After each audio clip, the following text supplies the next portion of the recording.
عليكم فأصبحتم بنعمته إخوانا।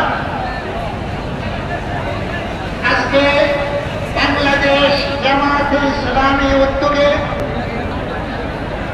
ঐতিহাসিক সরওয়াতি উদ্যানে ঐতিহাসিক সমাবেশের সম্মানিত সভাপতি বাংলাদেশ জামায়াতে ইসলামীর আমির মোহতারাম ডাক্তার শফিকুর রহমান, জামায়াতে ইসলামীর কেন্দ্রীয় এবং স্থানীয় সকল নেতৃবৃন্দ, কর্মীবৃন্দ এবং অন্যান্য ইসলামী দল এবং জাতীয় দল সমূহের নেতৃবৃন্দ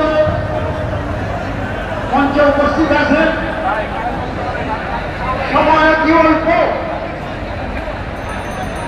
এই ঐতিহাসিক সরওয়াতি উদ্যানে আজকে যারা আপনারা উপস্থিত হয়েছেন